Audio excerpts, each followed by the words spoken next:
Bonjour Diane, Bonjour monsieur. bonjour Eric, Bonjour Monsieur Pancard. bonjour Jean. Je dirais pas bonjour à Blandine parce qu'elle n'est pas là. On va lui faire un petit coucou amical pour ses activités d'aujourd'hui. Bon, eh bien, on y va. Alors, l'actualité oblige, comment interprétez-vous le cafouillage d'Emmanuel Macron dans son hommage surprenant au maréchal Pétain?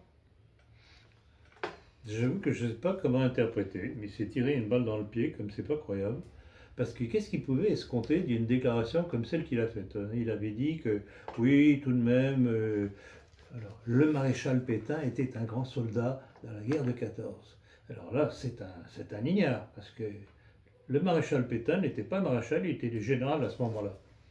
Donc, petit, petit détail tout de même historique. Qu'est-ce qu'il pouvait attendre? Alors, l'hypothèse que j'ai pour expliquer cette déclaration, c'est qu'il se rend compte que il plonge dans les sondages, et il se dit, bon, en faisant un petit clin d'œil à droite, peut-être que je vais récupérer des gens. Alors là, venant d'où il vient, sachant quels sont ses appuis, ce ne sont pas tout de même des cathos tradis en général, bien qu'il y ait des cathos tradis qui ont voté pour lui, c'est crétin. Comment pouvait-il imaginer que francs-maçons et juifs qui l'ont poussé en avant pour être président allaient accepter une déclaration pareille? C'est un crétin, en plus. C'est hallucinant. C'est un inculte. C'est hallucinant. Il a Alors, peut-être voulu... Mais ceci dit, j'avoue que c'est du pain béni, cette affaire-là. Parce que pour ceux qui n'auraient pas encore compris quel est le poids du monde juif sur la politique française, avec le claquement des doigts du CRIF à Macron disant « Tu arrêtes !» Et petit Macron, qui a arrêté? Benjamin Griveaux, son porte-parole, qui a dit « Ah mais bien sûr, il n'y aura pas de commémoration pour le général Pétain, le 11 novembre. » Donc ils se sont Aplati. écrasés, aplatis, parce qu'il y a eu le mot d'ordre juif de dire « Vous ne faites pas ça ». Ce sont les juifs qui décident qui sont Ah, nommés. c'est la politique en France, c'est menée par les juifs. Ils décident qui sont Et nommés. voilà, exactement. Alors c'est ça qui est intéressant pour nous, parce que j'espère que ça finira par ouvrir quelques yeux de plus. Il a peut-être voulu reprendre un élément saillant du discours de Zemmour, qui est une certaine réhabilitation du maréchal Pétain. Oui, mais pour moi, Zemmour, comme d'autres avant lui, comme par exemple Abosite, il suffit de faire un petit compliment à Pétain, et tous les milieux de droite sont Ah, c'est le Messie. Justement, c'est peut-être ce qu'il a voulu faire. Enfin, Mais il y aura pas le d'hommage. résultat est là. On a vu le poids du CRIF sur la politique française. Et moi, c'est ça qui m'intéresse comme démonstration. Monsieur Robert Forisson est décédé le 21 octobre dernier. Que pouvez-vous nous en dire? Ben, je dois dire que comme je l'ai mis, enfin comme nous l'avons mis dans le communiqué qu'on a fait, qui a été publié et sur notre site et sur Facebook, c'était un homme courageux, et il faut le saluer parce que c'est pas fréquent dans nos milieux. Alors, il y a une petite histoire très résumée de ce que je sais de lui. En fait, c'est un bon. Il n'était pas du tout de nos milieux. Alors, pas du tout. Ni politique, ni religieux, puisqu'il est athée. Je pense qu'il est mort athée, enfin, j'en suis pas sûr. Mais j'ai bien connu son frère. C'est d'ailleurs son frère qui m'a prévenu du décès de Robert Forisson. Famille vraiment athée. Bon, c'est leur problème, je ne vais pas intervenir là-dedans. Et la petite histoire que je crois connaître de son basculement qui a amené au combat qu'il a mené sur le révisionnisme, c'est un homme qui un jour devait faire un cours pour ses étudiants sur les problèmes de la dernière guerre mondiale. Et il se met à étudier les documents. Il le raconte d'ailleurs très bien dans son livre Mémoire en défense. C'est un livre qu'il faut avoir. Et petit à petit, au fur et à mesure qu'il décortiquait tous ces documents, il se dit pas possible, ça colle pas, c'est pas faisable, ça n'a pas pu se passer comme ça. Et à partir de là, il a commencé toute son étude, toute sa démonstration Alors, on accepte ou on n'accepte pas. Vous savez très bien que moi, je ne suis pas révisionniste dans ce sens-là. Ma seule position, c'est on nous dit que les choses se sont passées comme cela. Il n'y a jamais eu de reconstitution du crime. C'est la première fois dans l'histoire du crime de l'humanité Bah oui. que des gens ont été jugés, condamnés, exécutés sur la foi unique de la partie adverse. Imaginez que vous ayez un oncle à héritage qui meurt de façon quelque peu étrange, qu'une partie de la famille dit « Ah, mais il a été assassiné par l'autre partie de la famille qui devrait elle aussi hériter ». Est-ce que c'est comme ça que ça se passe en réalité, dans la vie normale? Non.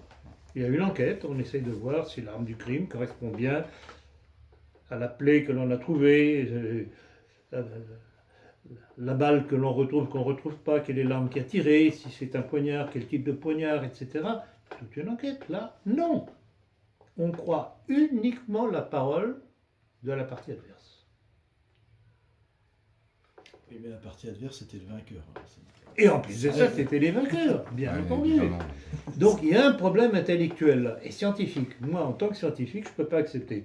Donc j'attends tout simplement Et reconstituer. la reconstitution. C'est tout.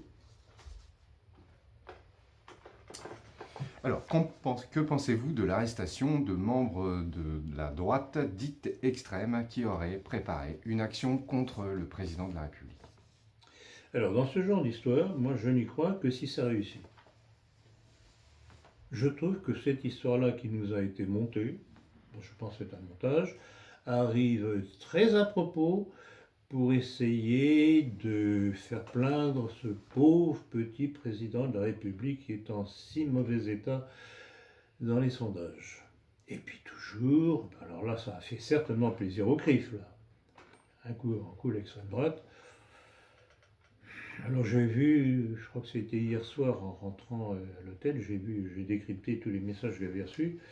On dit qu'ils avaient l'intention de le poignarder. Ah. Bon, j'y crois pas. Comme César. Pour répondre, oui, je n'y crois pas. C'est venu trop à propos dans l'état dans lequel se trouve Macron aujourd'hui. Non, j'y crois pas. Et encore une fois, je vous dis, je ne crois pas aux attentats que l'on annonce, je pense aux attentats qui réussissent. Dans un entretien à Valeurs Actuelles, l'ancien ministre de l'Intérieur Gérard Collomb établit clairement un lien entre l'immigration et l'insécurité. Il évoque même une situation de partition du territoire si la situation ne change pas d'ici 5 à 6 ans. Que vous inspire le constat de M. Collomb et que pensez-vous de son remplacement par Christophe Castaner? Alors j'avoue que cette déclaration de Collomb m'a surpris parce que Collomb n'était pas réputé, pas oublier tout de même qu'il est membre du Grand Orient. Petit détail. Donc il n'était pas particulièrement réputé pour être un grand défenseur de la France française, voulant éviter l'immigration et disant bon là, ça suffit, ça suffit, ça suffit. J'ai été assez étonné. J'avoue que je ne comprends pas très bien son parcours. Je comprends pas. Je ne peux pas dire autrement, je ne comprends pas, je constate. Je suis heureux qu'il ait fait cette déclaration. Je suis heureux qu'il ait dit sa façon de penser à la façon malpolie d'Édouard Philippe qu'il a fait poireauter pendant 20 minutes au moment de la passation des pouvoirs. Et il lui a bien envoyé dans la figure une bonne claque aller-retour. Personnage complexe, Collomb, je sais pas. Les gens peuvent changer. Donc c'est à mettre à son crédit. Je n'ai pas d'explication particulière pourquoi il a fait ça. Bon, en soi, c'est positif.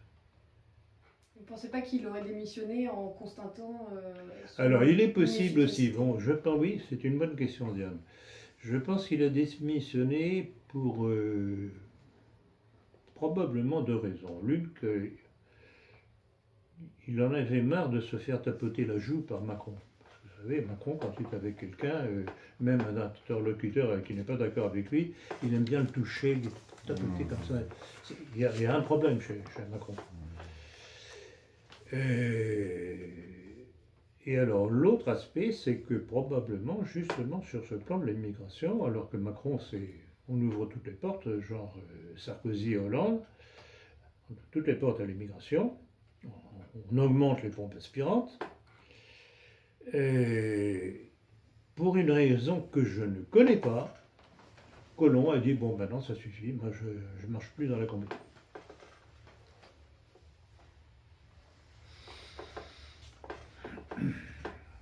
Le général Gomard, patron du renseignement militaire qui a quitté l'armée en mai 2017, a déclaré à propos de l'immigration invasion. Cette invasion de l'Europe par les migrants est programmée, contrôlée et acceptée. Rien du trafic migratoire en Méditerranée n'est ignoré des autorités françaises, militaires et civiles. Que pensez-vous de cette déclaration courageuse pour une fois de la part d'un haut gradé militaire? C'est le moins qu'on puisse dire, mais le problème c'est qu'il a fait alors qu'il était à la retraite. Je crois. Hein. Cette déclaration est ancienne, elle est de 2015, je crois. 2017.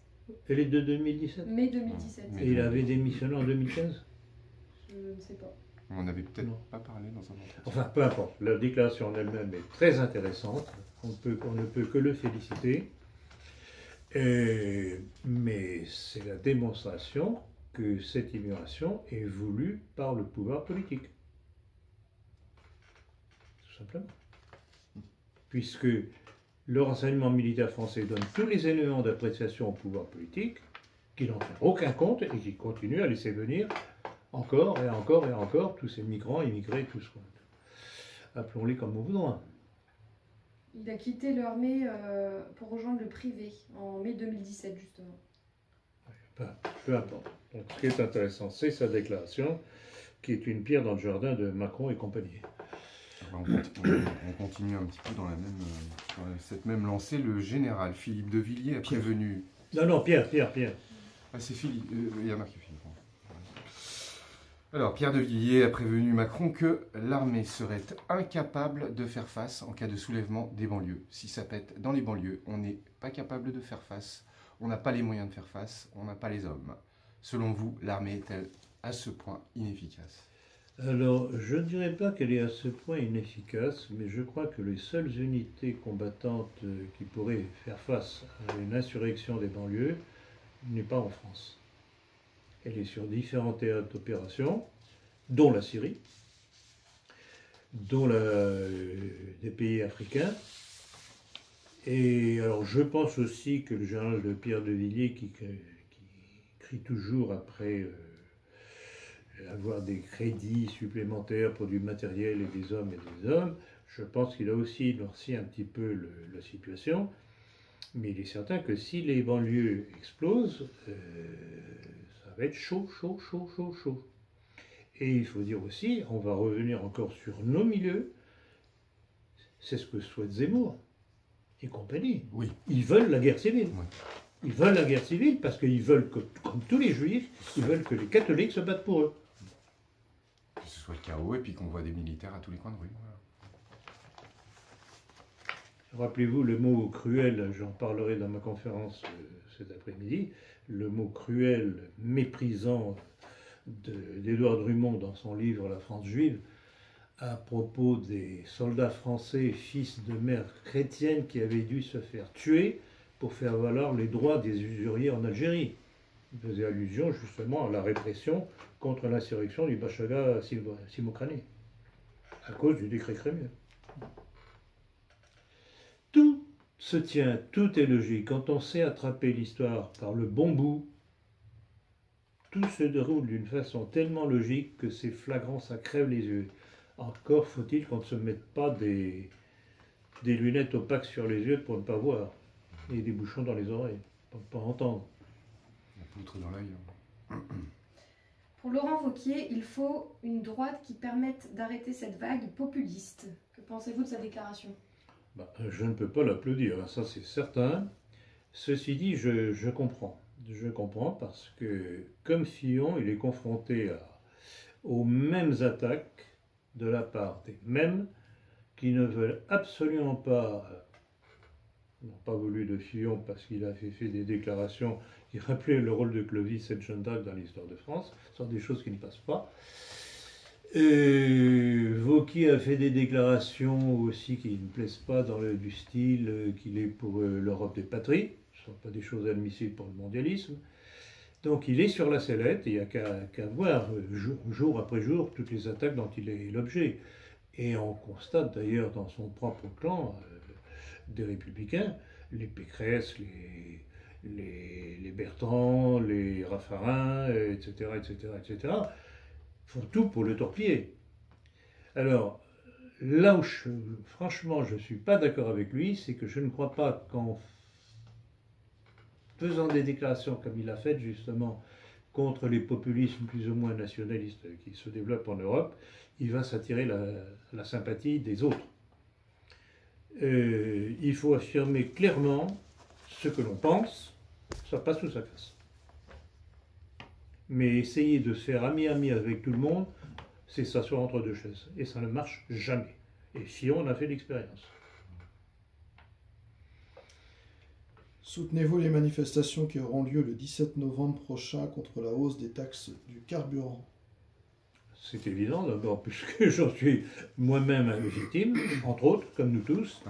Et puis, deuxièmement, tout ce qui peut affaiblir le pouvoir est bon pour nous. Et puis, il y a certaines petites informations qui ont du mal à circuler, comme par exemple le prix du baril de pétrole, qui lui, en fait, a baissé de 20%. Mais bien entendu. Mais bien entendu. Alors là, justement, j'étais tellement pris par mes allées et venues de conférences, etc. Il y a une chose que je voulais revoir sur Internet, peut-être que vous avez le chiffre. Je voudrais connaître la proportion du prix du baril de pétrole par rapport aux taxes que nous avons en France. Ah, ça serait vous bien, avez ça bien. Vous avez, ça serait vous avez utile ça de superposer les deux courbes. C'est faramineux. Hein. Oui, les taxes, c'est faramineux. Macron et sa bande de Valtaille. Ah, c'est presque on peut dire c'est le prix du pétrole. C'est 90%. Ah, oui. Non, 90%, ce sont les taxes, c'est énorme. Ah oui, je crois que c'est la. Si vous avez le temps, Jeanne, regardez si vous pouvez retrouver ça. C'est la plus grosse taxe sur la matière première. C'est la première. En fait, le problème de Macron, comme de tous ses prédécesseurs qui veulent faire venir l'immigration, il faut la payer cette immigration. Donc il faut trouver de l'argent. C'est pour ça que les Français sont là et on les pompe et on les pompe et on les pompe pour avoir de l'argent pour financer l'immigration, les installer, etc., etc. Que pensez-vous du... Excusez-moi, je viens de trouver les taxes représentent pour l'essence 95 sans plomb 61%. Et pour le gasoil 58%. Voilà. Aux alentours de 60%. Voilà. Vous réduisez ce chiffre de moitié déjà, donc vous verrez comment le prix dégringole à la pompe. Encore une autre petite information. C'est-à-dire que là, ils viennent de mettre à l'eau, dans les grands chantiers de Saint-Nazaire, je crois, ou autre, un super tanker qui, lui, quand si vous voulez, le véhicule, pour véhiculer le déplacement, en fait, ça polluerait comme 6 millions d'automobiles ou 5 millions d'automobiles. Les porte-conteneurs? Ouais, les porte-conteneurs. Ça se calcule en millions d'automobiles. Qu'est-ce qu'ils invoquent à la fin? Par rapport à ça, j'ai vu que vous aviez... on m'a passé une question là-dessus, une information plutôt, comme quoi pour diminuer la quantité de carbone dans l'atmosphère, dans le monde, il faudrait que les Blancs cessent de faire des enfants. Les Blancs. Oui, c'est une nouvelle tendance de l'écologie, la dénatalité. Donc voilà, donc les Blancs, oui. Pas les autres, les Blancs. Donc c'est vraiment une entreprise de suppression de la race blanche. Alors, que pensez-vous du coup de sang de Mélenchon lors de sa perquisition par le fisc au siège de son parti, sa suspension temporaire du Grand Orient, qui a suivi ces événements? Bon, c'est du cinéma.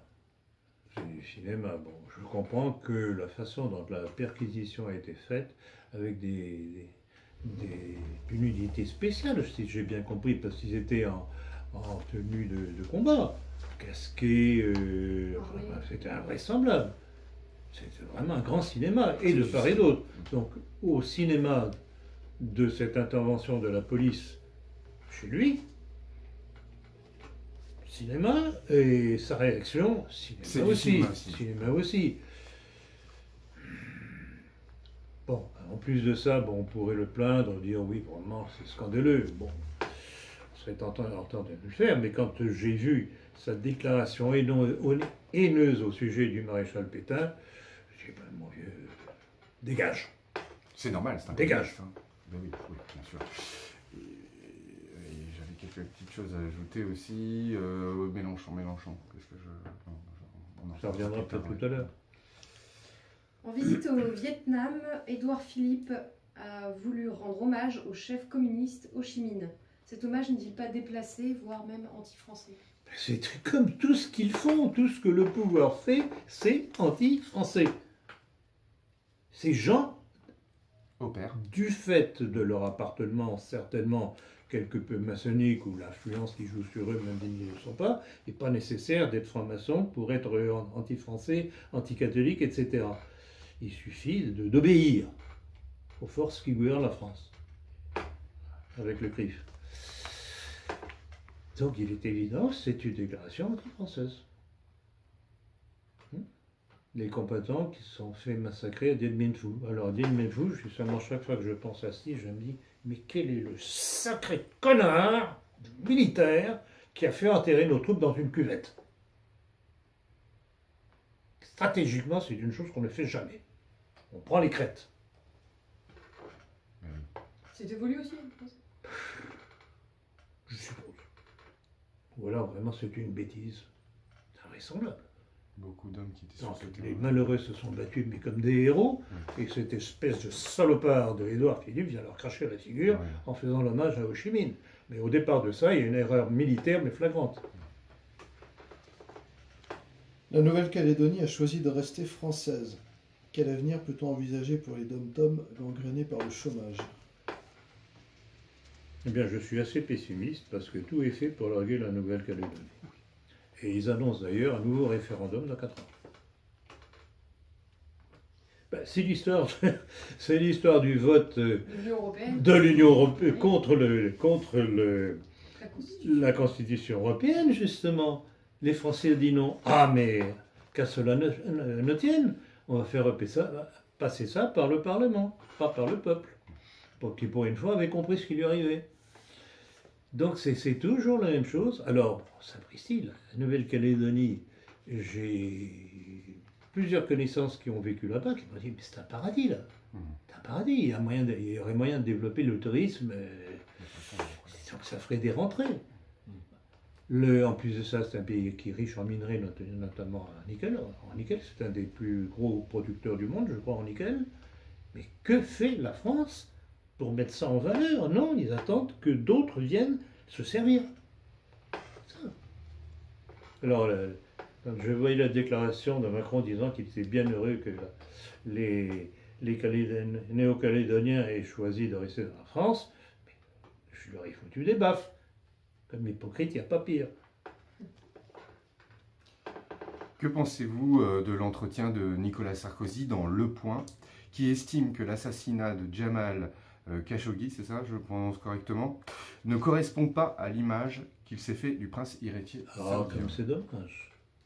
Ça ne correspond pas à l'image qu'il en avait. Ah, bon. Ah. Mais c'est curieux comme on trouve toujours Sarkozy auprès de potentats assez sanguinaires, leur conseiller, parce qu'apparemment il a été un des conseillers. Hein? Voilà, ben c'est tout le personnage de l'individu en question. Donc c'est vraiment regrettable, il n'avait pas perçu le personnage. On va pleurer avec lui. Puis il atterrit au tribunal, il ne sait pas trop pourquoi non plus. Dans un entretien accordé à Ouest France et publié le 31 octobre, Emmanuel Macron dresse un parallèle entre la situation des années 30 en Europe et celle que nous vivons aujourd'hui. L'occasion pour le chef de l'État de lancer un appel à être lucide et résister. Comment analysez-vous cette déclaration? Qu'il l'a faite sous la dictée du CRIF, une fois de plus. Parce que la limite, c'est quoi? Les années 30, c'est quoi? C'est la montée des nationalismes en Europe. Partout, partout, partout, partout. Et c'est pour ça qu'il y a eu la Deuxième Guerre mondiale. C'est pour essayer de casser cette dynamique. Ils ont réussi grâce à Hitler. Grâce aux bêtises accumulées d'Hitler, personnage très complexe que je pense avoir pas trop maltraité, pas le personnage, mais le sujet, dans mon livre Bonaparte, Hitler, Poutine. Hitler est un personnage très complexe qui aura desservi la cause nationaliste de façon très très très dommageable. On n'a pas fini de payer les conséquences de sa politique. Et j'envoie ça à l'attention de tous les nostalgiques du Troisième Reich. Il y avait de très belles choses, mais la façon dont tout ça a été conduit a été désastreuse. Avez-vous lu l'intéressante déclaration de Michel Houellebecq « Il vaudrait mieux que la religion catholique reprenne le dessus ». J'ai vu. Il n'y a pas que ça, cher ami. Il n'y a pas que ça. Alors, j'avoue qu'il m'en a bouché un coin.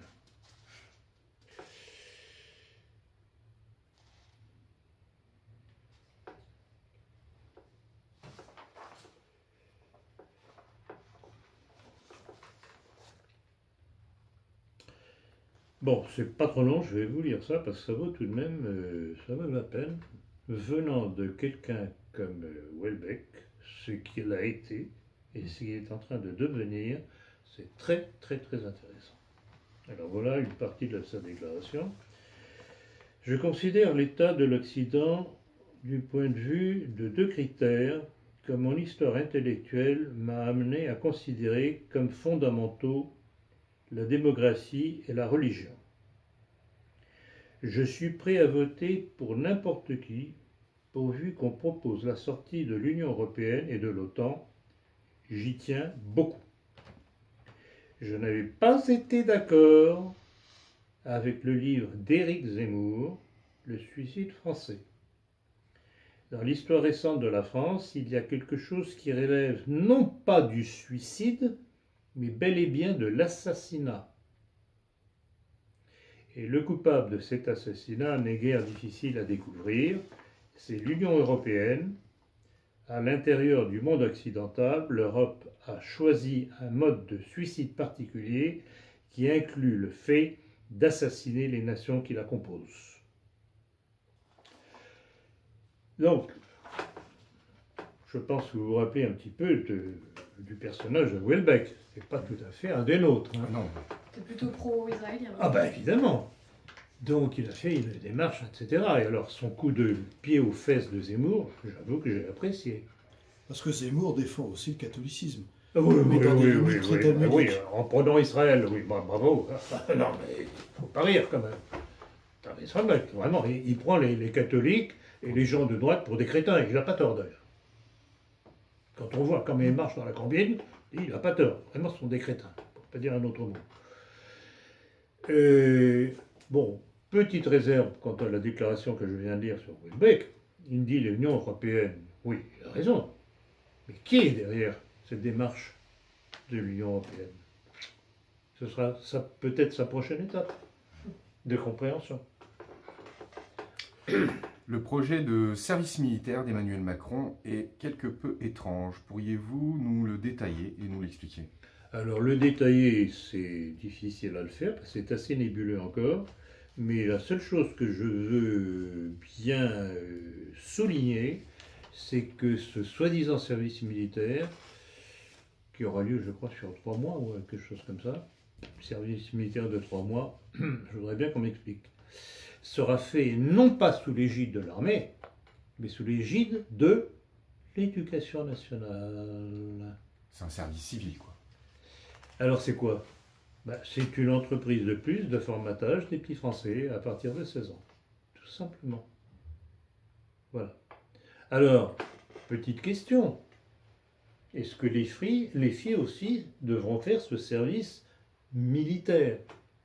Si oui, est-ce qu'il y aura des chambrées filles, des chambrées garçons, ou bien tout ça sera mélangé? Alors, question subsidiaire, y aura-t-il un distributeur de capotes à l'entrée? Il y aura certainement en fait une clinique pour se faire avoir. C'est du n'importe quoi, mais vraiment, c'est pourrir, déformer les esprits, systématiquement. Excusez-moi, moi, ce que je remarque là-dedans, parce que justement, en fait, par ma génération, comme maintenant ça me fait 47 ans, Au départ, dans les années 80, on nous parlait d'intégrer donc la diversité, d'intégrer les immigrés. Là, en entendant des choses pareilles, j'ai l'impression qu'en fait, on est en train d'intégrer les Français à l'immigration. Mais bien entendu. C'est ça en fait. Mais bien entendu, puisque maintenant Blanquer veut qu'il y ait des cours d'arabe dans les écoles. Ouais, c'est bien ça, entendu. c'est ça. Bien entendu. C'est il y a une chose à laquelle je n'ai pas suffisamment répondu tout à l'heure à propos de Colomb, qui parlait de partition. Mais rappelez-vous, c'était la grande idée que certains, et notamment cette espèce de personnage très douteux de Jean-Jacques Suzini avait proposé à l'époque, c'était la partition en Algérie. Bon, maintenant, c'est pas en Algérie, ça va être en France. Donc il y aura un territoire, selon ce que disait Colomb, que je trouve tout de même très suspect sous cet aspect-là, un projet de partition en France pour avoir une France musulmane, à côté d'une France encore catholique. Mais non, mais vous ne vous rendez pas compte de cette entreprise de destruction systématique, pan par pan, non seulement industrielle, de l'agriculture, etc., mais de perte de territoire. Je ne sais pas si... Enfin, peut-être qu'on va en parler tout à l'heure. Si on n'en parle pas, je reviendrai là-dessus. Encore un autre sujet très important qu'il faut traiter. Je vous écoute. Alors que de nombreux analystes financiers alertent sur une probable crise financière en provenance des États-Unis à l'horizon 2020, qui serait plus catastrophique encore que celle de 2008, alors que dans la perspective d'un krach obligatoire, nombre de pays se délestent de leurs bons du Trésor américain, la France, elle, a acheté en avril 2017 et août 2018 plus de 51 milliards de dollars de dettes américaines. Votre commentaire ? Ben, ça rejoint ce que je viens de dire. C'est-à-dire qu'on va faire peser sur les Français l'effondrement prévisible du dollar, de tout ce qui va avec. Ce sont les Français qui vont devoir payer pour ça. C'est donc, encore une fois, une entreprise de destruction de la solidité de la Maison France. Comme si nous, on n'était pas assez endettés. Comme si on n'était pas assez endettés, comme si on n'empruntait pas à tire-larigot. Qui va payer ses emprunts? Mais c'est ce qui a entraîné la livre turque dans les bas-fonds, là. C'est exactement ça, c'est qu'en fait, les Turcs avaient principalement pris des obligations américaines. Et... Bon, alors là, c'est obligation, c'est pas la même chose, ça, ce sont des dettes. Pas la même chose. Ce sont des dettes. Ouais. Donc, la France se charge d'aspirer une partie des dettes américaines. Bonjour les dégâts.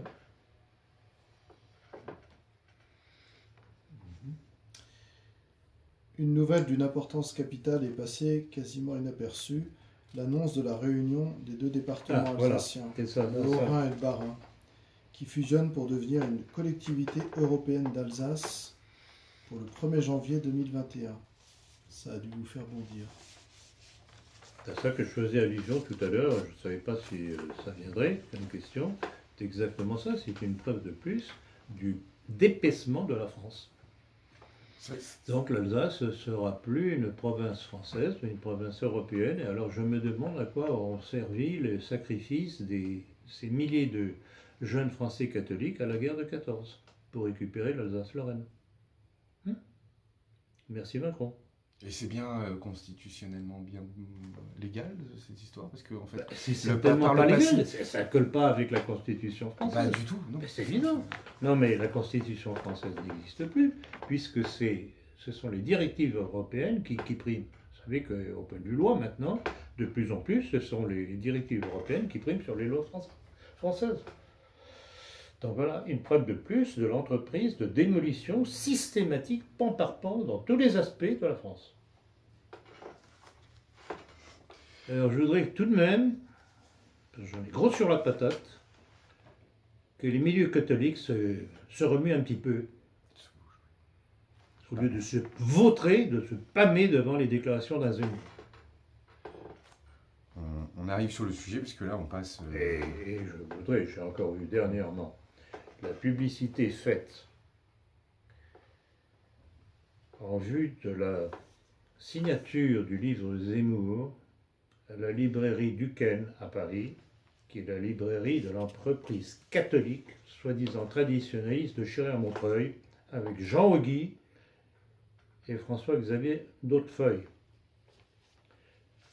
Cornaquet, j'y ai déjà fait allusion dans des conférences précédentes, avec l'appui, oui, l'appui, de l'abbé Cottard de la Fraternité Saint-Pédis. Une entreprise traditionnaliste qui fait l'apologie du livre de Zemmour, qui prône le rattachement intellectuel de la France à Israël. J'avais encore parlé dans ma conférence de cet après-midi. C'est hallucinant. Le degré de soumission. C'est une trahison de la part de ces gens-là, je dis bien Chiré-à-Montreuil, la librairie française, le livre en famille d'Anne Brassier. Tous font la publicité au livre de c'est une trahison de ce que représente la France de par son héritage catholique au départ du baptême de Clovis. Je le martèle sur tous les tons. On va continuer sur l'actualité dans nos milieux, et je pense qu'il y a vraiment à en dire, hein, comme vous l'avez fait remarquer. D'ailleurs, avez-vous entendu parler du discours d'Alain Escada, président de Civitas, lors de la 12e journée de synthèse nationale? On se demande ce qu'il faisait là d'ailleurs. Et le 14 octobre 2018 à Rungis. C'est un collé-copié de votre dernier éditorial de la politique et de votre dernière conférence à Paris sur l'immigration invasion. Qu'en pensez-vous? Ah ben j'ai apprécié, à sa juste valeur. Il y a eu plusieurs de mes correspondants qui m'ont dit « Avez-vous entendu le discours d'Escada ?» J'avoue que je ne l'avais pas vu, j'y suis allé pour me rendre compte. J'avoue que c'est assez impressionnant. C'est vraiment un copier-coller de ce que... C'était le numéro avant-dernier, je crois, de la politique, et de ma dernière conférence à Paris sur l'immigration, effectivement. Et alors, je suis très heureux pour lui, et il a été fortement applaudi. Vous me permettrez de prendre ces applaudissements pour moi. Non mais, écoutez, comme bande de focus, ils sont pas mal. Hein.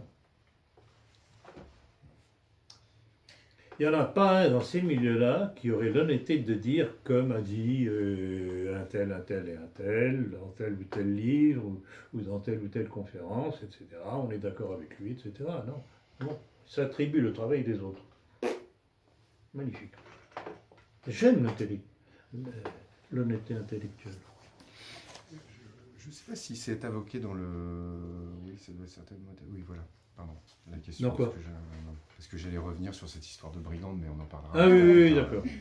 Autre énergumène, Conversano s'interroge sur Facebook.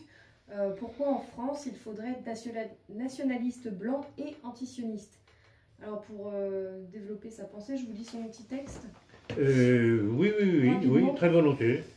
Alors, presque tous les leaders populistes du moment ont été pris en photo avec un drapeau israélien derrière eux, ou ont prononcé des phrases qui vont dans le sens d'un soutien clair à Israël. À partir de ce constat, on peut faire deux analyses.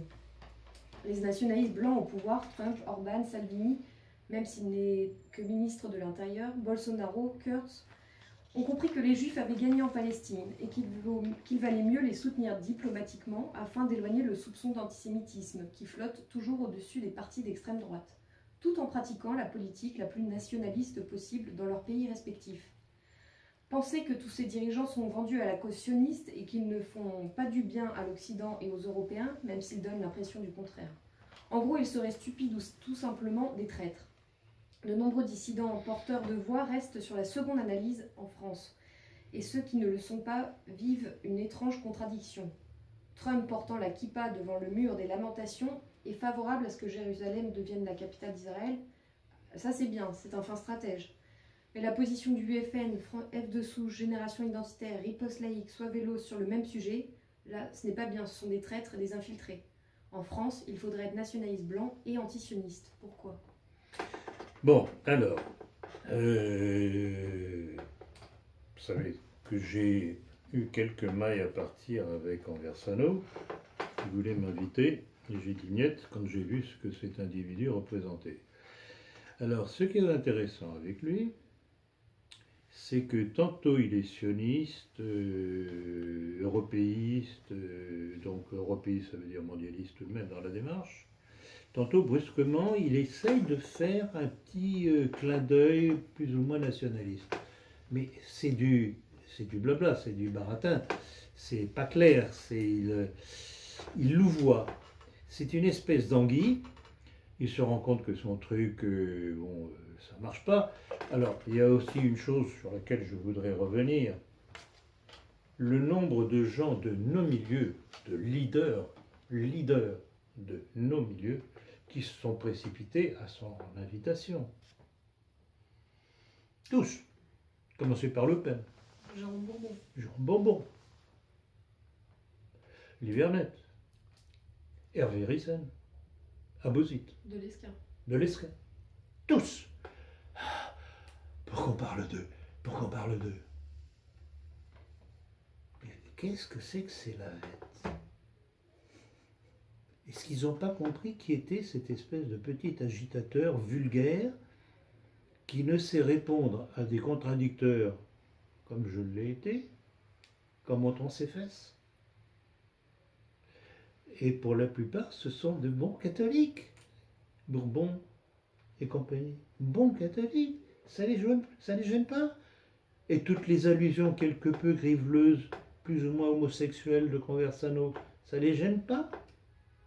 Et vous vous rendez compte quel est ce monde que nous côtoyons, qui normalement devrait être notre allié dans le combat contre l'ennemi commun? Il n'y a rien à faire avec ces gens-là. Puis maintenant, il est complètement anti-complotiste. Ah, bien entendu, bah, évidemment, ça va ensemble. Alors, on se dit nationaliste, mais il est anticomplotiste. C'est tout, tout est frotté, tout est le contraire de tout. Bon. Non, mais je vous dis, que Conversano soit ce qu'il est, c'est son problème. Mais que des gens aussi représentatifs de nos milieux, comme les Le Pen et compagnie, que j'ai cités, marchent dans la combine, mais je dis, mais quels misérables individus! Quels piètres individus!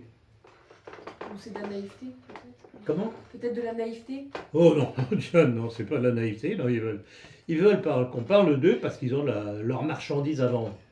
Est-ce que vous croyez que j'ai besoin de faire le pitre comme ça et de me prostituer comme ça pour vendre mes livres?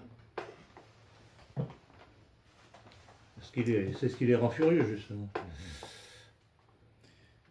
Demain, dimanche 11 novembre, aura lieu un hommage pour le colonel Bastien Thierry.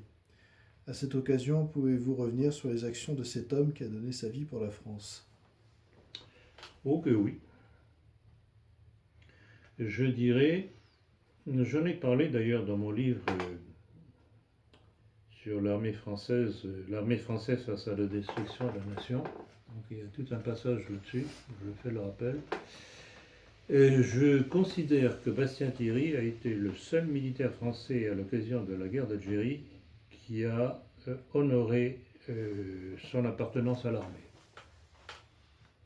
Tous les autres ont louvoyé parce qu'ils n'ont pas voulu toucher au père qui était De Gaulle pour eux, parce que tous étaient issus du gaullisme et de la résistance.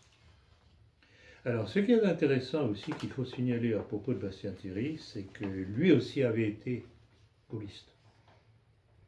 Et quand il a vu la trahison, le parjure de Gaulle par rapport à l'Algérie, il a compris. Et c'est le seul qui a compris, qui a osé, se disant que si on voulait inverser la machine infernale qui était lancée, le seul acte utile, c'était de liquider De Gaulle. Une évidence. Il faut toujours s'attaquer à la tête. Il y avait quelques complices avec lui. Ah ben, il avait quelques complices, c'est évident. Mais je vous dis, par rapport aux autres chefs militaires et civils du combat de l'Algérie française, c'est le seul qui a eu le courage de tenter la chose parce que les autres ne le voulaient pas.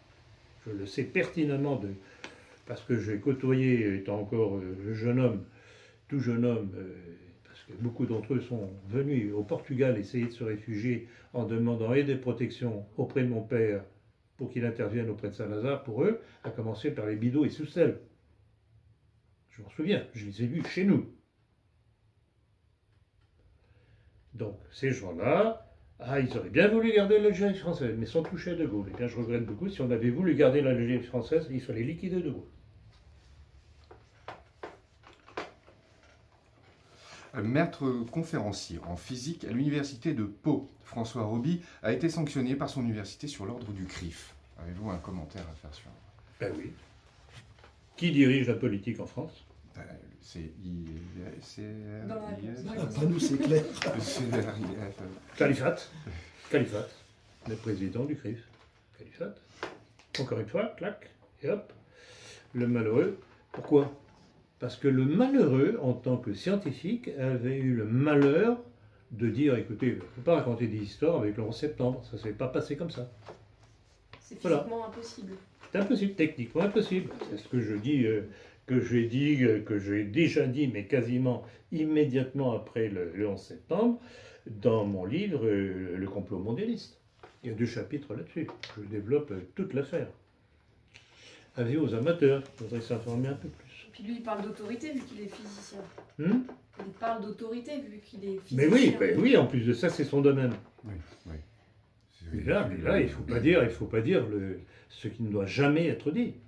De plus en plus, la politique met son nez dans les sciences, dans l'éducation, enfin, je veux dire, dans des domaines où auparavant, en fait, le rayon d'action s'arrêtait à partir du moment où, en fait, il y avait une constatation technique et scientifique. Elle n'était pas discutable.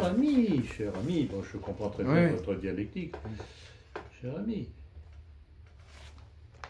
il n'y a que la version juive qui compte. Point. Les scientifiques qui ne sont pas d'accord, les architectes qui ne sont pas d'accord, les ingénieurs qui ne sont pas d'accord, disent non, c'est pas possible, ça ne peut pas exister. C'est nous la vérité. Eux. Le CRIF, etc., etc. D'où le titre de ma conférence de cet après-midi. Qui est La judaïsation de la France. Ça ne serait pas un petit peu inspiré d'un livre À peine. À peine. Je ne fais que prendre la relève. Voilà. Non, mais écoutez, on nous casse les pieds avec l'islamisation de la France. J'ai trouvé assez amusant de faire un petit clin d'œil en disant la judaïsation de la France parce que l'un explique l'autre. Il faudrait, enfin, on va prévenir évidemment nos abonnés que s'il y avait un petit problème sur notre chaîne YouTube, si tout ça évidemment n'était pas suffisamment digeste pour notre partenaire qui nous diffuse la vidéo. Il y a toujours des solutions de rechange. Toujours. Oui. Toujours. Il faut simplement vouloir ne pas se taire. Bon, ça sera un contretemps. Antoine Duvivier, secrétaire des Brigands, explique pourquoi il a tabassé le directeur de Rivarol, Jérôme Bourbon, il y a un an. Nous voudrions que Bourbon cesse de faire la propagande du négationnisme, car cela met une ombre sale sur les courants nationalistes qui se retrouvent épinglés antisémites malgré eux. Mais Bourbon est buté dans ses convictions rétrogrades. Un commentaire ? Oui, très volontiers. Très volontiers. Bon, je dois reconnaître d'ailleurs, au bénéfice de Bourbon, qu'il a raison de rappeler cela. Alors, cette espèce d'individu des brigands, d'ailleurs c'est très révélateur au sujet des brigandes, une fois de plus, je souhaiterais qu'il n'utilise pas le mot nationaliste. En parlant d'eux. En parlant de lui-même, oui. Exactement. Ça, oui. Je regrette beaucoup le nationalisme étant une défense de l'héritage national. Quand une communauté, quelle qu'elle soit, s'attaque à cet héritage national, le nationalisme ne peut être qu'opposé à cette communauté. Vous avez besoin d'un dessin? Eux s'étaient attaqués aux jésuites, par exemple. Les brigands. Pourquoi les jésuites? Non, mais c'est pour leur côté anticatholique. Ah oui, et les brigands sont contre... Enfin, Ah oui, clairement... mais justement, mais c'est ça qui est très curieux. J'ai bien compris votre observation, que les brigandes sont contre les jésuites. C'est bien ça que vous voulez dire. Contre les catholiques, mais, contre les nationalistes. Mais c'est une constante, justement, de la part de tous ces gens qui sont contre la chrétienté, de prendre pour ennemis bien en tête les jésuites. Bon, je suis un ancien élève des jésuites. Bon, alors, hélas, on peut dire que c'était vrai à une certaine époque, ça ne l'est plus aujourd'hui, parce que les jésuites, comme tant d'autres structures, ont été contaminés par la vieille formule que j'utilise pour décrire cette situation, infiltration, neutralisation, déviation. Déviation, destruction. À commencer par notre cher pape, François, qui lui est jésuite. Donc voilà, donc dans l'apostrophe de cet individu des brigandes, il mélange les concepts. Le nationalisme ne peut être qu'antisémite, dans la mesure où le monde juif combat, cherche à détruire notre héritage national. C'est élémentaire.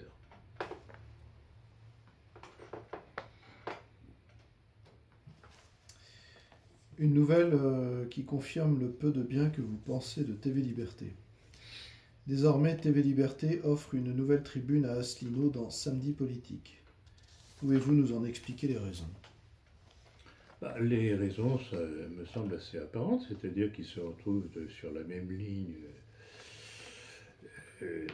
qu'Asselineau. Je voudrais rappeler qu'à un moment donné, Asselineau poussait un petit peu dans ses retranchements, et je crois que je suis un petit peu à l'origine de cela, avait déclaré qu'il était inutile de vouloir parler de la maçonnerie, de l'immigration, de ceci, de cela. Alors de quoi on cause? De l'Europe. Oui, l'Europe, oui. Il veut détruire l'Europe, c'est très bien, moi je peux dire, oui, je suis contre l'Europe aussi. Oui, mais si on parlait de ce qu'il y a derrière l'Europe, justement, est-ce que ce n'est pas aussi l'immigration, pas l'immigration, mais la maçonnerie, le judaïsme qui pousse justement dans sa volonté de la démarche mondialiste, messianique? J'ai l'impression qu'il se fait complètement infiltrer. Mais parce qu'il par, le veut bien, les gens de il la le veut bien, communauté. mais justement maintenant, Il a l'argent. maintenant il y a une loge, il y a une loge maçonnique au sein de l'UPR. Eh oui, eh oui. Et puis il prend comme modérateur de certains débats le fils de Enthoven. Enthoven, mais bien entendu, invité régulier du CRIF. Enthoven est très régulièrement invité par le CRIF. J'ai plus le prénom du fils. Raphaël, je crois. Ah non, Raphaël, Raphaël, c'est c'est le le père. père. Antoine. Depuis, bon, Antoine, enfin, Antoine, je sais pas, peu importe. Non, mais c'est pour dire. Donc voilà, mais c'est une démonstration de plus de ce qu'il y a derrière cette entreprise Nouvelle Droite qui est TV Liberté. TV Liberté, c'est la Nouvelle Droite. Alors il y a ce brave garçon que j'ai connu quand j'étais au Front National, qui est Martial Bild. Ouais, il est bien brave. En parlant de TV Liberté, ils n'ont fait aucun hommage ni aucun mot sur le Alors, professeur Félix. exactement, bravo Diane, c'est bien de le rappeler. C'est aussi très démonstratif. Ils n'ont pas fait le moindre commentaire, allusion. Ils auraient pu, même en nuançant les choses, éventuellement, de leur point de vue. Même pas. On ignore, silence. Il ne faut surtout pas que l'on connaisse les travaux de Robert Faurisson. Surtout pas. Trop dangereux. Donc, vous voyez, ce sont tes compagnons de route. Pas compliqué.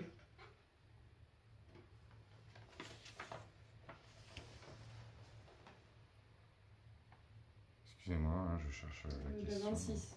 Alors, oui, 26, pardon.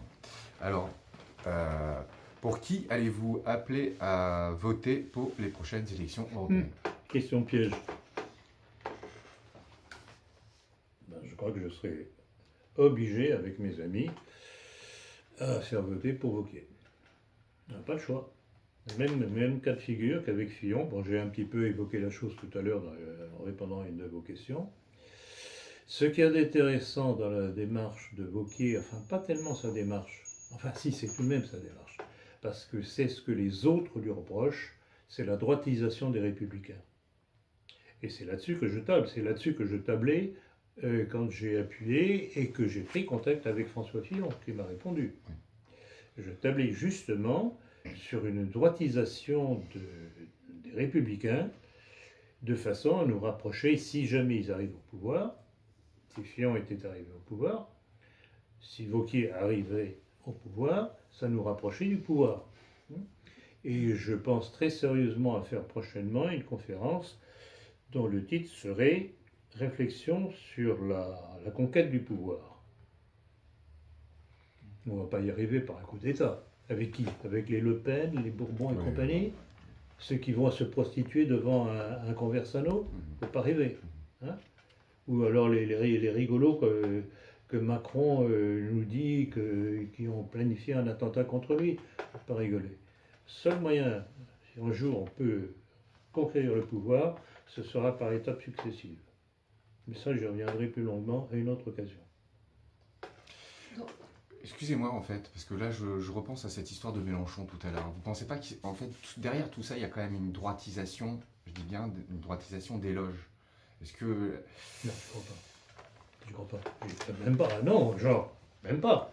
Puisque justement le Grand Orient lui fiche sa justice maçonnique aux fesses. Non, non, non. Et j'avais déjà remarqué une chose, c'est pas la première fois que c'était au moment du deuxième tour des présidentielles.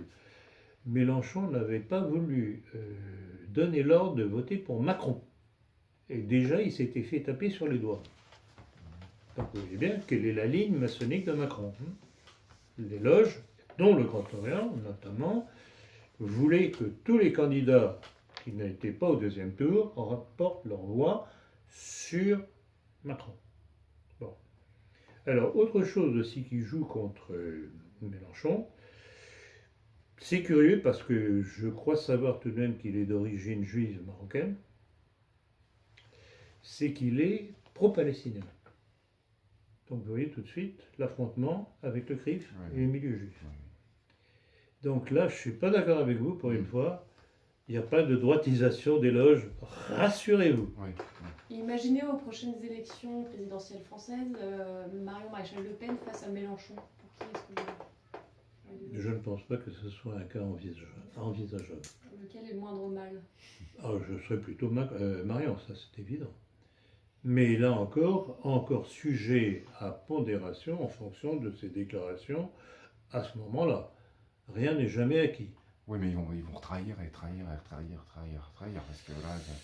Écoutez, je rappellerai encore une fois tout de même qu'elle a commencé son deuxième parcours politique aux États-Unis devant les néoconservateurs juifs américains. Alors il y a une chose en sa faveur, et je l'ai signalé je crois lors du dernier entretien, c'est qu'elle n'a pas voulu marcher dans la combine de Bannon, qui veut rassembler tous les mouvements souverainistes européens sous la bannière d'Israël, encore un. Donc c'est du Zemmour bis. Question suivante. Question suivante. Dans son nouveau livre Le mystère Clovis, De Villiers a déclaré au micro de Réinformation TV: la hiérarchie de l'Église catholique avec le pape François a décidé d'imposer la société multiculturelle à toute l'Europe. Que vous inspire cette déclaration? Alors bon, je pense à la phrase de Philippe de Villiers, pas très claire. Je pense qu'il regrette cette position de François. Oui, il la dénonce. Je pense qu'il la dénonce. Bon. Ça me semble évident. C'est encore heureux. Alors, le titre de son livre, par contre, ça m'interpelle. Pourquoi le mystère Clovis? De Marchand de Clovis est d'une simplicité biblique. Je rappellerai ma conférence sur justement du baptême de Clovis aux valeurs de la République, entre autres. Qu'est-ce qui se passe? Chef barbare, aux ordres de Rome. C'est ça qui a eu une énorme influence. Qui, à l'occasion d'une bataille, il était venu prêter main forte à un de ses collègues, et sur le point d'être battu. Et il se rappelle que son épouse, Clotilde, qui était catholique, lui avait dit le Christ, etc. Et on peut que constater que Clovis, en panne, ne sachant plus à quel dieu païen se vouer, se rappelle des paroles de Clotilde, et il promet à Dieu, donc au Dieu des chrétiens, que si Dieu lui donnait la victoire, il se convertirait. Il gagne, le chef de l'armée opposée est tué, donc Clovis reste vainqueur sur le terrain, et il va tenir parole. Et rappelez-vous le parallèle que je faisais, parce que c'est là aussi, il y a une intervention divine, évidente. L'exemple de l'empereur Constantin. Et là encore, le rôle de deux femmes catholiques. La mère de Constantin, qui allait devenir Sainte-Hélène, Clotilde, la femme de Clovis. Et dans les deux cas, c'est à cause de l'influence du message de chrétienté que ces deux femmes avaient fait passer l'une à son fils Constantin, l'autre à son mari Clovis, que la France est devenue, d'abord que la chrétienté Rayonnait. s'est mise à rayonner en Europe grâce à la conversion de l'Empire romain. Et ensuite la France, qui est etc. devenue la fille aînée. Et c'est ça que Zemmour et toute cette bande de sionistes veulent combattre. Et je vais en parler cet après-midi. Donc pour ça, je trouve que le titre du bouquin de Villiers est ambigu. Ça aurait dû s'appeler Le Miracle. Le miracle, c'est un miracle. Le mystère, c'est qu'il soit resté catholique romain et qu'il ne soit pas devenu arien, alors que tout autour... Mais il a combattu l'arianisme, justement. Ouais. D'où, justement, c'est à partir de là qu'on commence à voir le rôle de défenseur de la chrétienté de la part de la monarchie française.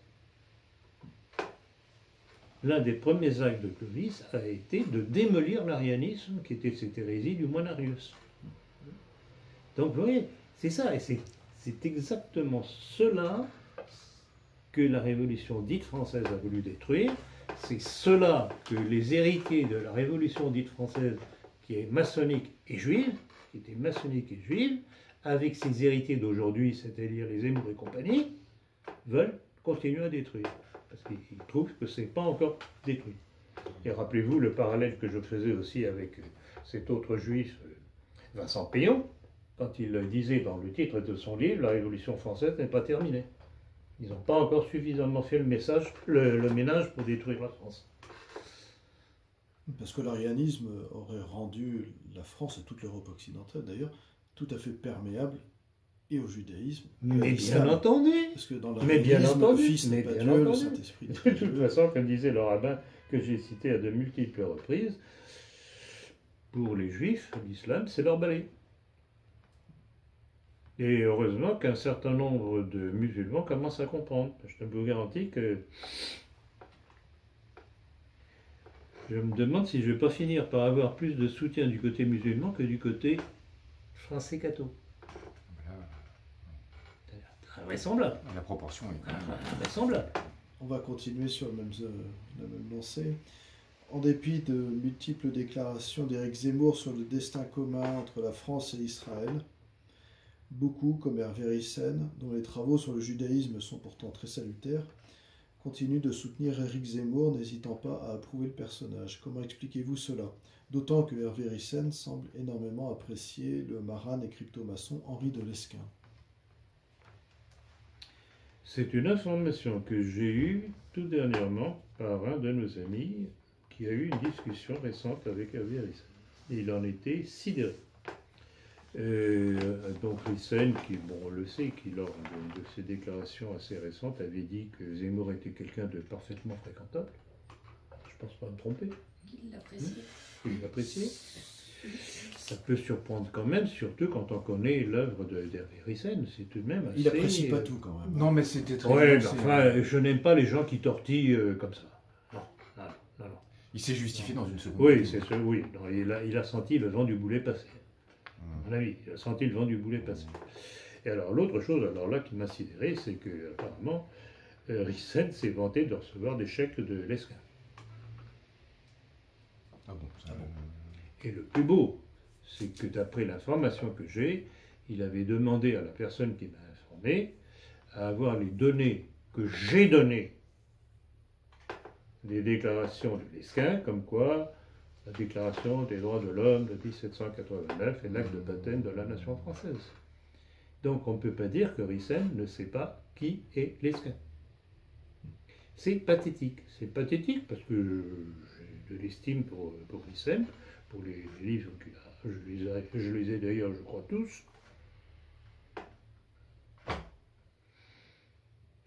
Et voulez-vous que je vous dise? On ne mord pas la main qui les nourrit. Oui, mais c'est ça qui ce qui est dramatique, c'est que je pense qu'il a besoin de vendre ses livres, et pour vendre ses livres, il est obligé Un petit clin d'œil d'un côté, un petit clin d'œil de l'autre, pour se faire accepter. C'est regrettable. Je peux le comprendre, mais je trouve ça regrettable. Alors, si vous le voulez bien, on va passer en fait à notre, notre rubrique étranger. Pardon. L'OTAN lance en Norvège un exercice militaire de grande ampleur. Quel est le but de cette opération? Je pense qu'il y a deux raisons à cela. D'une part, essayer d'abord d'impressionner Poutine, faire peur à Poutine pour le faire plier. Là, je crois qu'il se trompe quelque peu. Et deuxièmement, une préparation en vue d'une guerre avec la Russie. Parce qu'on en est là. Et alors la question que l'on peut se poser aussi, c'est est-ce que Trump gouverne réellement l'Amérique? Ou bien est-ce que c'est le complexe militaro-industriel qui gouverne? Avec ce qu'il y a derrière, c'est-à-dire le plan des faucons sionistes du Pentagone. Vu les sommes en jeu, il y a un dynamisme propre. En plus de ça. Quelle que soit l'influence de puis, Trump. Vu la tactique de Poutine qui patiemment détruit le socle de la puissance américaine sur le plan économique et militaire en même temps, puisque, regardez, je ne sais pas si vous avez l'intention de poser une question là-dessus, mais regardez, on n'entend plus parler de la Syrie maintenant. Depuis que Poutine a décidé d'envoyer les fusées S-300 pour équiper l'armée syrienne. Et j'ai vu tout dernièrement une déclaration israélienne qui, après avoir dit « Ah, mais de toute façon, nos avions pourront parfaitement percer la défense des S-300 », puis on il y a pas une déclaration israélienne aujourd'hui qui dit qu'effectivement, ça va pas être facile. Ils ne pouvaient plus passer. Ils vont trouver des subterfuges, certainement, il y a toujours un défaut dans une cuirasse, toujours. Ça fera un incident de plus, il y aura un autre serrage de vis progressif de Poutine, et c'est ça que j'aime chez lui, c'est que il évite les grands trucs qui pourraient provoquer une guerre mondiale.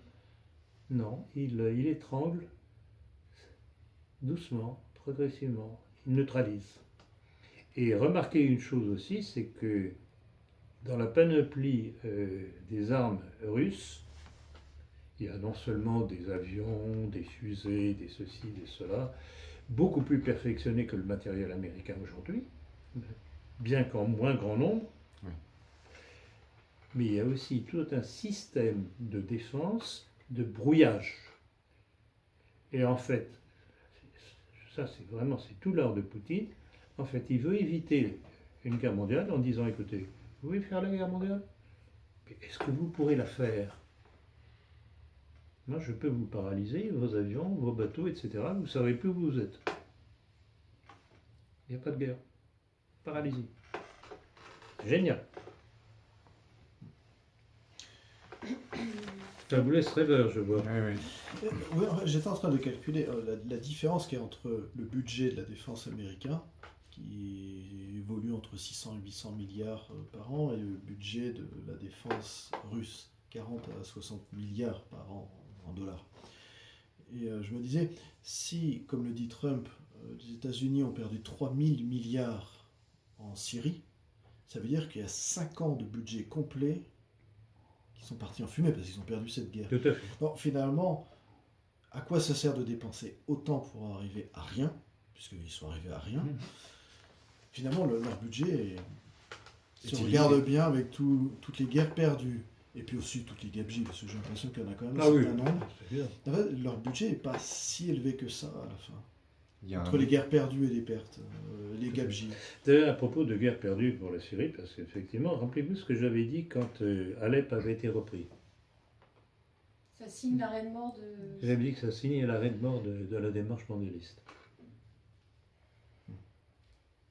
Ça a été un tournant. Et il y a tout un jeu. Alors, je voyais encore une nouvelle en regardant les messages que j'avais reçus par mes correspondants invraisemblables qui m'alimentent en informations. Et les talibans sont à Moscou pour discuter avec Poutine. Oui, ça serait en fait une réconciliation entre l'Afghanistan et la Russie. Parce Alors c'est extraordinaire parce que justement c'était les talibans qui avaient mis les Russes soviétiques à la porte, aidés par les Américains, et maintenant on va vers une alliance russe-taliban contre les Américains. Et c'est toute la tactique de Poutine, c'est extraordinaire. Oui, puis ces Afghans, ils ont tout intérêt. Ils ont tout intérêt. Il est plein d'humour en plus. C'est plein d'humour, c'est exactement ça, il est plein d'humour. Il se moque, il se fiche de la gueule des Américains comme c'est pas permis. Vous nous avez foutu du temps de l'Union soviétique à la porte de l'Afghanistan, nanana. Maintenant c'est vous qui allez dégager.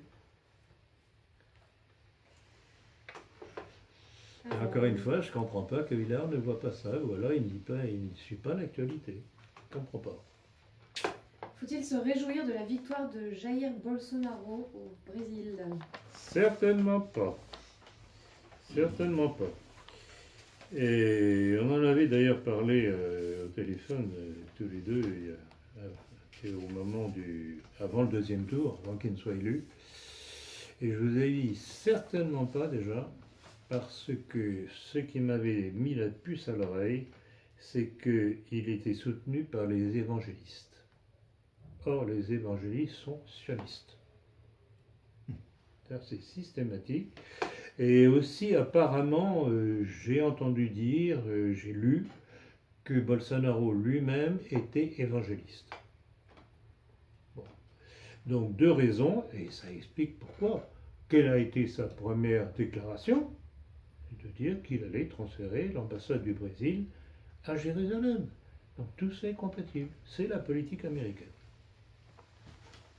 Et alors, chose très intéressante, c'est que, là encore, c'est un petit peu une histoire à la Macron d'ailleurs, le juge qui a décidé que Lula ne pouvait pas être candidat au présidentiel va être nommé ministre de la Justice par Bolsonaro.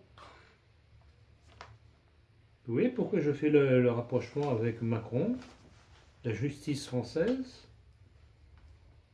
Fillon, ils ont liquidé. Ce sont les mêmes et les mêmes tactiques. Mais n'est-il pas un moindre mal par rapport à son adversaire, je ne sais plus son nom, de l'autre côté? Écoutez, on verra le résultat des courses, parce que le Brésil est le prototype de ce qu'a donné le métissage.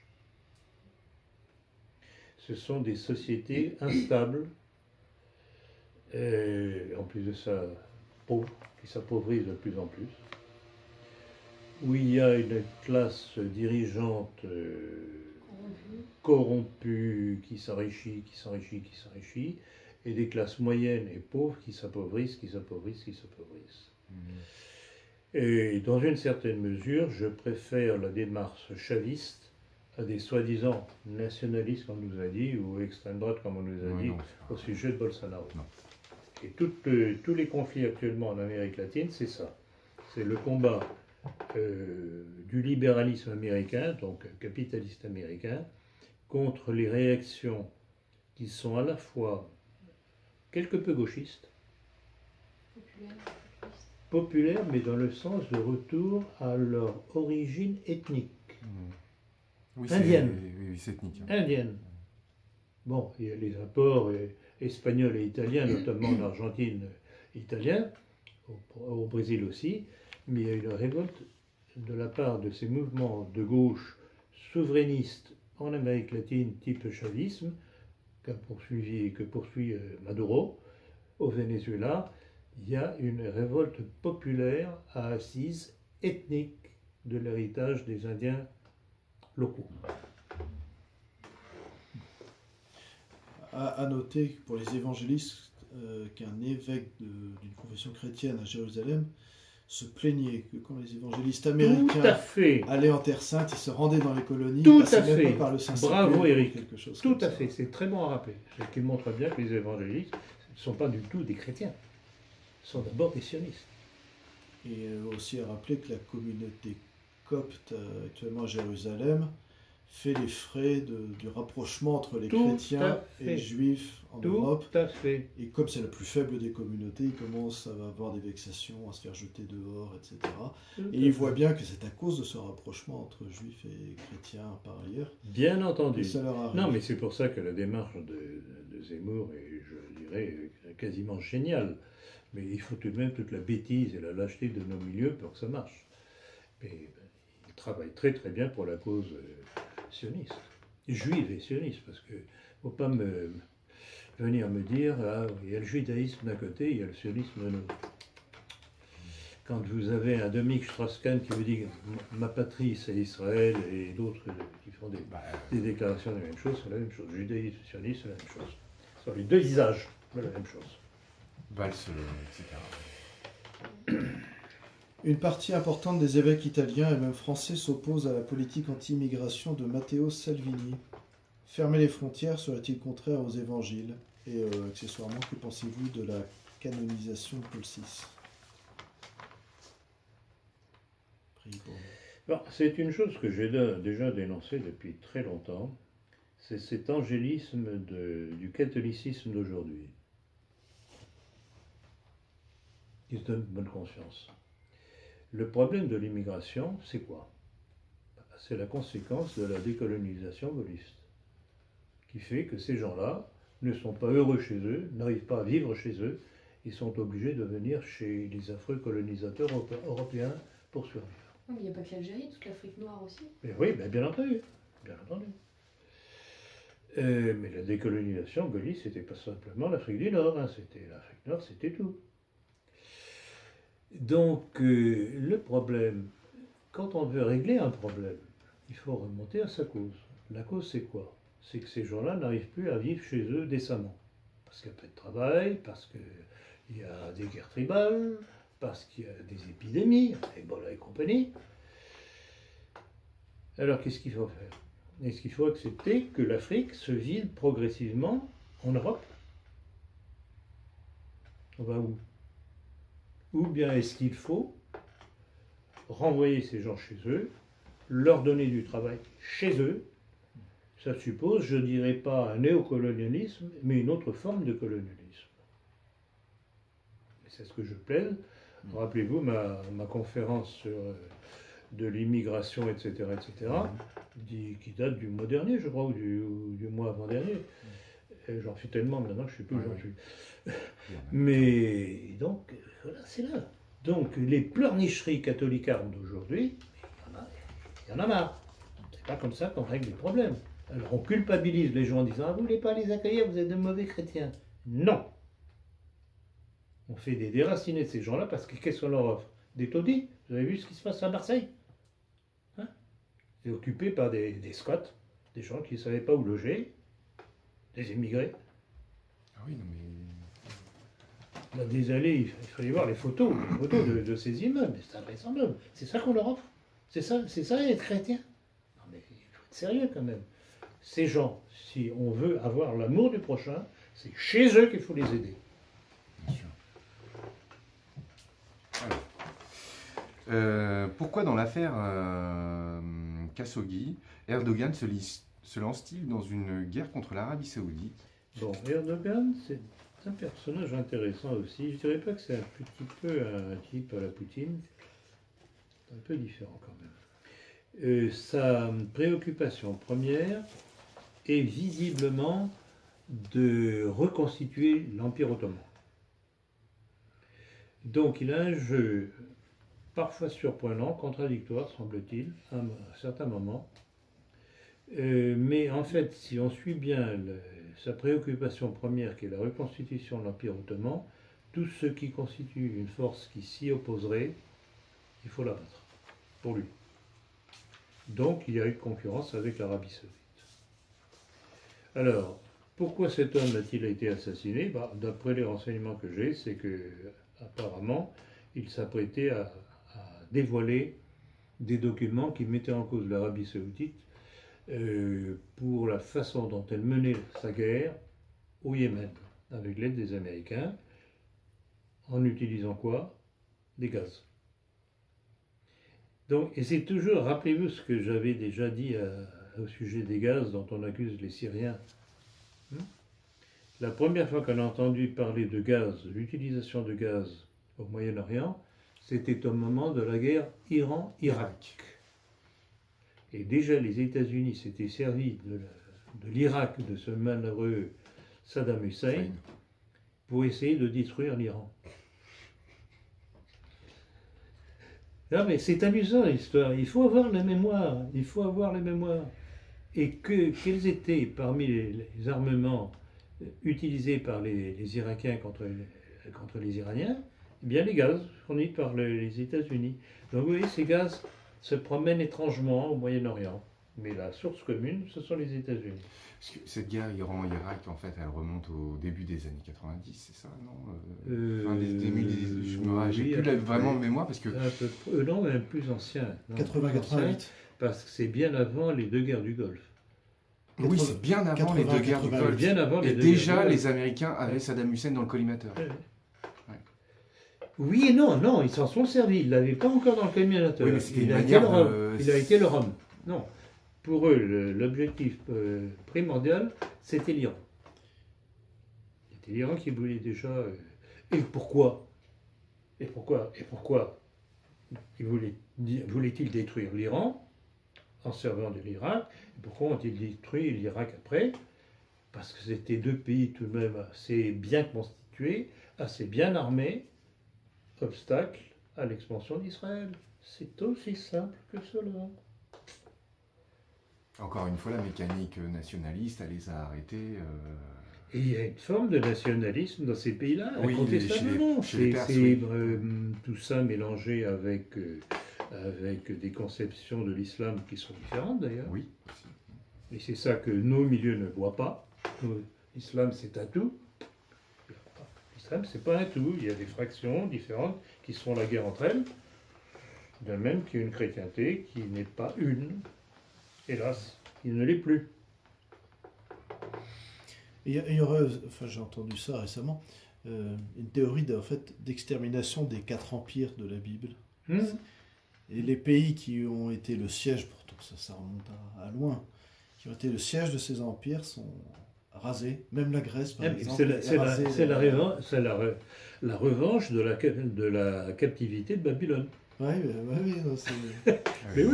mais oui. C'est pour ça que l'Iran, l'Irak, la Syrie, la Grèce, puis Rome à la fin. Bien sûr. C'est biblique. C'est biblique. Voilà. C'est biblique. C'est pour ça que quand je dis foutez-nous la paix avec la Bible, maintenant qu'il y a le Nouveau Testament. Mais on vous accuse Je sais très bien le petit Rouennais dans son entretien avec Bourbon. Du moine. Non, mais j'avoue que ça me fait sourire parce que... Comment elle s'appelle cette hérésie qui rejette l'Ancien Testament? Marcionite. Ben, il avait peut-être pas tellement tort. C'est une hérésie. Peut-être que déjà à l'époque, l'Église était un petit peu trop proche du judaïsme. Il faudra que je me replonge là-dedans. Parce que c'est pas parce que Rome a condamné que c'est nécessairement parole d'évangile. Il faut faire attention parce que beaucoup ont leur petite opinion sur le sujet, et beaucoup le font aussi au nom de la news. Ah, exactement. Si vous prenez Laurent Guillénaud de l'égalité et réconciliation, tout à fait. Il a une prose en ce moment abondante. Tout à fait. Tout ce qu'il dit n'est pas faux, mais c'est... mais tout ce qu'il dit n'est pas vrai. Oui, tout ce qu'il dit n'est pas vrai. Et c'est très dicté par une sorte de news. Non, mais moi, ce qui m'a toujours fait fumer, j'étais encore sur les bancs des bons pères jésuites à l'époque, ce qui m'a toujours fait fumer avec la Bible, c'est une histoire de massacre perpétuel, notamment de la part du peuple juif. Et puis je regrette beaucoup, rappelez-vous les paroles de la consécration. Quand le prêtre dit nommément, fait allusion nommément à l'alliance nouvelle et éternelle. Nouvelle et éternelle. Donc s'il y avait avant, terminé. Ah oui, ça c'est... Alors je rappellerai ça au petit Florian Rouennais qui est sous la coupe de cette énergumène de l'Hivernet. C'est des vacantistes. Bon, bref. suivante, l'AfD, Alternative for Deutschland, vient d'entrer au Bundestag avec sa section juive récemment créée. Comment l'expliquez-vous alors que ce parti est considéré par les médias comme d'extrême droite et antisémite? Bon, alors, apparemment, il y a tout de même du nouveau, mais j'en suis pas encore absolument sûr. Bon, donc j'avais enregistré la création de cette section juive de Alternative for Deutschland, donc alternative pour l'Allemagne. C'est une section, une association de 24 gugus seulement. C'est minuscule, non? Bon, ils sont pas nombreux. Ils sont pas nombreux, mais disons que moi, j'avais analysé ça comme une entreprise de dédiabolisation de l'AfD. Bon, mais apparemment, il y a une nouvelle, mais je ne sais pas quelle est l'importance de cette déclaration, comme quoi cette section juive aurait été répudiée par l'AfD. Alors, sont-ils toujours dedans? Ont-ils été vidés? Je n'en sais rien. Bon, mais il faut dire aussi qu'avec les Allemands, rien ne peut nous surprendre. Ils sont culpabilisés, Oui. culpabilisés. Donc, dès qu'ils peuvent faire un petit clin d'œil à Israël, ils le font. Et c'est ça qu'on appelle l'extrême droite. Et d'ailleurs, leur chancelière leur a rappelé qu'ils étaient responsables de tout, depuis toujours. Oui, mais bien sûr. Non, mais celle-là, Et pour toujours. d'après les renseignements que l'on a, elle est d'origine juive elle-même. Quand même. Savoir. Et je l'ai signalé, et dans la politique, et lors d'une de mes conférences, si mes souvenirs sont exacts, il y a un certain temps, il n'y a qu'à regarder sa position. Elle fait une politique pro-américaine et sioniste. Mais ce qui est en train de la perdre, c'est sa politique immigrationniste. Ça, les Allemands ne lui pardonnent pas. Du coup, on vient de traiter la dernière question. Ils ont perdu 11 points des Ah élections non, mais régionales. la chute. Et même son allié qui essaye de réagir, son allié bavarois, est entraîné dans la chute. Alors bon, c'est intéressant, mais le problème, c'est que franchement, je ne vois pas beaucoup d'alternatives en Allemagne, malgré le nom de ce parti, Alternative für Deutschland. Je ne vois pas très bien. Et ce qu'il faut espérer, c'est que d'étape et d'étape, de réveil en réveil, progressivement, une vraie force nationaliste en Allemagne puisse émerger. On verra. Eh bien, nous avons terminé cet entretien. Merci, M. Ploncart-Dessac. Ben, merci à vous surtout de me poser des questions intéressantes. Et puis, bon, vous n'êtes pas les seuls. Hein. Vous êtes, disons, les interprètes des questions qui nous sont envoyées. Et vraiment, merci, merci à tous ceux, toutes celles qui nous envoient des questions, des projets de questions, que l'on remanie tout de même un petit peu, de toute façon, ce ne soit pas trop long non plus comme question, parce qu'il faut faire court. Mais vraiment, et j'insiste encore une fois, on ne peut pas réaliser à quel point notre force de frappe découle de toute cette somme de correspondants et correspondantes que nous avons aux 4 coins de France et du monde. Ah oui, à propos, j'avais oublié de vous lire une déclaration que j'ai reçue tout dernièrement. Dan nous a donné des États-Unis. Cher Monsieur Ploncart-Dessac, un mot concernant votre apostrophe politique d'abord, dans la nécessité de repolitiser avant d'évangéliser. Je puis en témoigner, car ayant été éloigné de par mon éducation républicaine de tout catéchisme, c'est par la politique, c'est-à-dire par l'étude de ceux qui nous gouvernent, que j'ai commencé à prendre conscience de la responsabilité de nos ennemis dans la destruction de la France. Croyez-moi, moi qui suis fils de franc-maçon, petit-fils d'un grand-père gaulliste, insultant généreusement à chaque fin de repas le maréchal Philippe Pétain, ayant été choyé par la laïcité, n'ayant connu à l'école que des amis majoritairement de race, de culture et de religion différentes, et étant l'époux d'une femme venant d'une famille juive ashkénaze américaine, vous avez raison. En conclusion, et tout en observant que c'est la force fortitude comme vertu morale qui manque cruellement aux catholiques, secouons-les en leur criant « politique d'abord ».